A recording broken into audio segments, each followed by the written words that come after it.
Capacitor की charging हम लोग सीख चुके हैं रेजिस्टेंस के थ्रू। अब हम लोग कैपेसिटर की डिस्चार्जिंग सीख रहे हैं, discharging of capacitor through resistance. इसमें भी इनफाइनाइट टाइम लगता है। अब वो कैसे लगेगा देखते हैं। तो सबसे पहले बेटा इसको चार्ज करते हैं। तो कैसे चार्ज करें हम इसको यहाँ जोड़ दोगे। देखो एस को अभी ये सर्किट देखो, ऊपर ये रेजिस्टेंस आ रहा है, ये सी, ये बैटरी और ये रेजिस्टेंस। तो पहले हम चार्ज करते थे तो क्या करते थे, एस को ए से जोड़ देते हैं, एस को ए से जोड़ देते हैं। ये वाले सर्किट में तो कुछ है नहीं, अलग देखो ओपन है ना, तो इसको ए से जोड़ दिया हमने, तो ये बैटरी इसको फुल चार्ज कर देगी है ना। तो इस पे प्लस और ये माइनस, इस तरीके से चार्ज आ जाएगा। इस पे कितना मैक्सिमम चार्ज आ जाएगा है ना, इसकी वजह से कितना मान लेते हैं Q0 आ जाएगा। ठीक, तो फुल चार्ज कर दिया हमने इसको, मान लेते हैं इसको इससे जोड़ दिया, ये फुल चार्ज हो गया। ठीक, तो एट t बराबर 0 हम सीख रहे हैं डिस्चार्जिंग। तो हमने इसको चार्ज कर लिया फुल, इस पे चार्ज आ गया Q0 बराबर कितना CE ये आ गया। अब हमने क्या किया, इस S को यहां से हटा दिया, फुल चार्ज हो गया इस पे।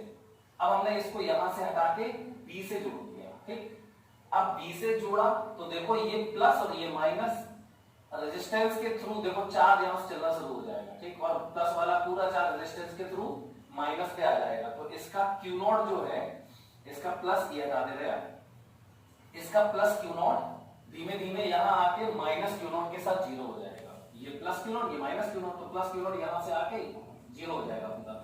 इससे तो कोई मतलब है नहीं, बैटरी तो बाहर हो चुकी सर्किट से।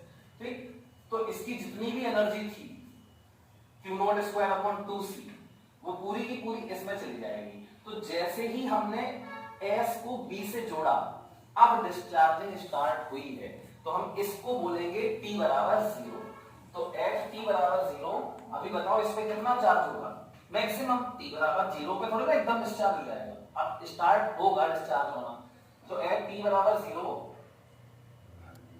Q बराबर Q0 जो कि है कितना CE।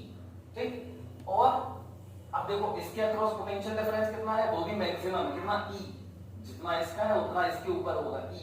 अच्छा, अब तुमने इसको जोड़ा तो इसका पोटेंशियल ड्रॉप, इसका पोटेंशियल देखो यहां से चलो, अच्छा KVL लगाओ इसको। तो यहां से T बराबर 0 की बात कर रहे हैं, तो यहां से यहां चले, इस पे पोटेंशियल डिफरेंस E, फिर यहां पे होना चाहिए पोटेंशियल डिफरेंस है ना, और जितना इसका है उतना ही इसका होना चाहिए, क्योंकि KVL तो तभी वैलिड होगा ना।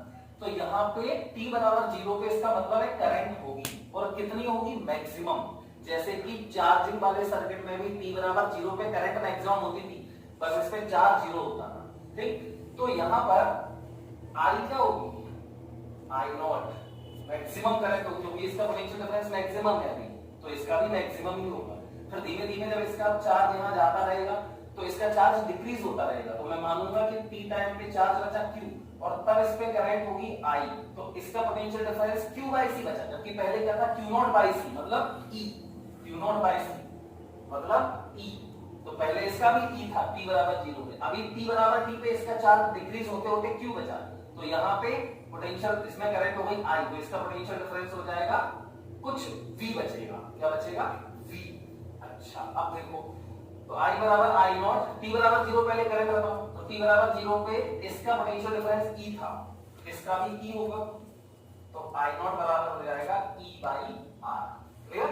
अब T बराबर T की बात करते हैं, तो एट T बराबर T, Q बराबर Q बचेगा कुछ, Q बराबर Q बचा, या इसको एक काम करते हैं, इसको V0 मान लो। ठीक, V0 मान लिया, तो इसका ये C V0 या E लिख दो, कोई फर्क नहीं पड़ता। ठीक है, तो यहाँ पे V0 अपॉन R, और अब मैंने मान लिया इसका पोटेंशियल डिफरेंस V, T बराबर T पर, पहले T बराबर 0 पे V0 था, T बराबर 0 पे जब इसको जोड़ा ही था तब V0 था, क्योंकि इससे फुल चार्ज कर लिया था हमने। ठीक, तो T बराबर T पे चार्ज बचा Q, और I बराबर कुछ बचा होगा I बराबर I। अब I कैसे लिखोगे, ये देखो इसका चार्ज मान लो Q है, इसका चार्ज क्या है Q, T बराबर T पे Q है।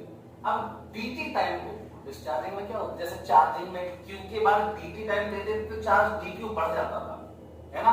अब देखो I कैसे लिखेंगे, देखना एट T बराबर T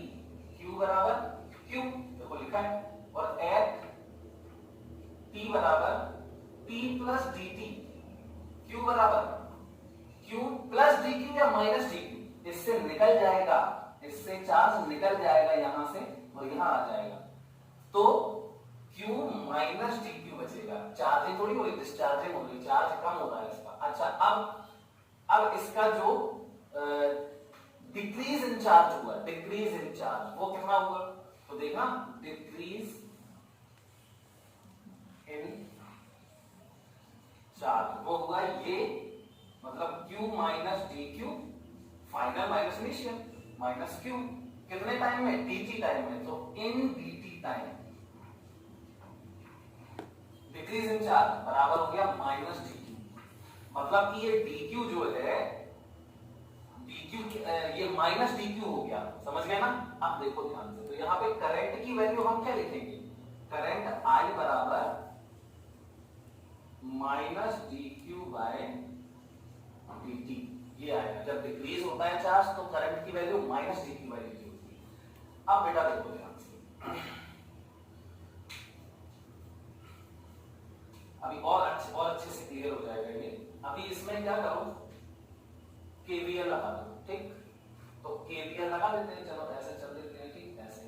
तो यहां से चलते हैं ये, तो प्लस कितना मिलेगा, q बाय सी, केवीएल लगा रहे हैं t बराबर t पर, तो q बाय सी प्लस का मिल, देखो प्लस q बाय सी, और फिर यहां चलोगे तो ये माइनस आई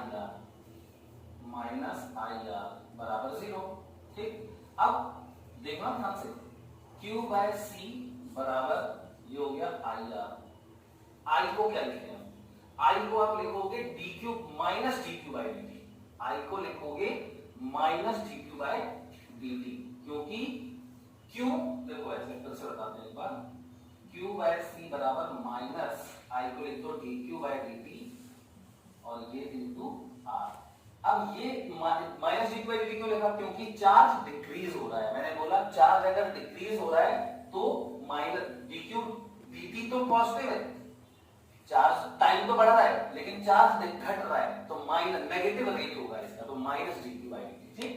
चलो अब तो ये आ गई इक्वेशन हमारी। अब मैंने क्या बोला था, क्या करते हैं, प्रोसेस क्या है, dq और q को एक साइड रख देते हैं, तो dq ये q एक्चुअली में हमें q ही निकालना है और ये i निकालना है। मतलब इस डिस्चार्जिंग सर्किट में हमें ये पता करना है कि t बराबर t पे कितना चार्ज बचा और करंट कितनी फ्लो हो रही है t बराबर t पर। तो dq अपॉन q, देखो 1 dq और ये 1 अपॉन q हो जाएगा, बराबर का minus dt into C upon R, sorry minus dt और ये हो जाएगा सी आर, ठीक, minus 1 upon C R into dt। अब इसको इंटीग्रेट करते हैं, तो इंटीग्रेट कर दो इसको, ये बाहर रहेगा कोई नहीं, इसको इसकी लिमिट लो। तो चार्ज की लिमिट क्या लोगे, टाइम की लिमिट तो 0 टू t होगी, 0 टू t होगी, और चार्ज की लिमिट होगी, अब t बराबर 0 पे कितना चार्ज था इस पे, तो t बराबर 0 पे q नॉट था, क्योंकि इसको ऑलरेडी चार्ज कर रखा था मैंने, तो q नॉट से बचा कितना, q बचा। अब इसको सॉल्व करते हैं, तो ये हो जाएगा ln q by q naught, ln q आएगा, लिमिट डाल दी, बराबर minus t upon C R, और ये माइनस t बचेगा, ठीक। ln हटा दो इसका, तो ln हटाओगे तो यहाँ आ जाएगा ये q बराबर q naught e raise to आ जाएगा minus t upon C R. तो ये q की इक्वेशन आ गई, t बराबर t पर q जो होगा वो q नॉट का e raise to minus t upon C R times होगा। अब करंट चाहिए हमें, तो करंट I बराबर dq बाय dt है ना, तो dq बाय dt में रख दो इसको, तो q नॉट तो बाहर रहेगा और ये dq बाय dt में इसका डिफरेंशिएट करोगे तो e की power minus t upon C R यही रहेगा, और into minus t upon C R, e की इसका डिफरेंशिएशन ऊपर वाले का। लेकिन ये I बराबर होता क्या है, माइनस dq बाय dt, बताया था ना अभी यार, I बराबर माइनस dq बाय dt होगा, ठीक। तो यहाँ पर I की वैल्यू आ जाएगी, देखो q naught upon C R into e की पावर q नॉट, ये माइनस का 1 अपॉन सी आर आएगा, तो q naught upon C R e की power minus t upon C R. अब q नॉट को रख दो, तो q नॉट क्या था हमारा, q नॉट था c v नॉट, तो C V naught upon C R e की power minus T upon C R बराबर सी से सी खत्म, तो ये बचा V naught upon R e की power minus T upon C R. अब ये देखो कि वी नॉट अपॉन आर क्या है, तो सबसे देखो यहाँ पे सब टी बराबर 0 पे मैंने मैक्सिमम करंट लगाई थी वी नॉट अपॉन आर की, तो यहाँ पे रख दोगे तो final equation I T time पे आई आ जाएगी, वो हो जाएगी वी नॉट अपॉन आर मतलब I naught e raise to minus T upon C R. ठीक, ओके चलो, तो ये करंट की इक्वेशन आ गई। अब t बराबर 0 इसमें डालो, t बराबर 0 पे i बराबर i नॉट और t बराबर इंफिनिटी पे i बराबर 0 हो जाएगा। मतलब इंफिनिटी पे मतलब जब ये फुल्ली डिस्चार्ज जब डिस्चार्ज हो जाएगा तो फिर अब चार्ज बचेगा नहीं, तो करंट भी फ्लो नहीं होगी क्योंकि चार्ज ही नहीं आगे जाएगा, 0 हो चुका चार्ज। क्लियर?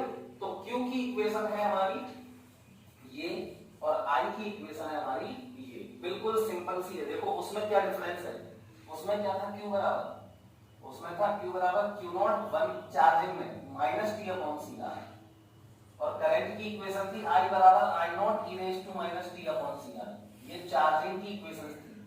और डिस्चार्जिंग की इक्वेशन देखो, ये q बराबर यहां से 1 माइनस हट गया बस, ठीक, और यहां करंट में सेम है, मतलब कैपेसिटर जब भी जुड़ा होगा तो करंट हमेशा डिक्रीज ही होगी, मतलब इनिशियली करंट मैक्सिमम होगी फिर डिक्रीज होगी करंट। और चार्ज में चार्जिंग में चार्ज बढ़ता है, ये बढ़ने की इक्वेशन है, और यहाँ पे देखो ये चार्ज घटने की इक्वेशन है। करके देखो q बराबर t बराबर 0 डालो तो t बराबर 0 पे q बराबर q नॉट और t बराबर इंफिनिटी डालो तो ये 0 हो जाएगा, तो q बराबर 0 आ जाएगा।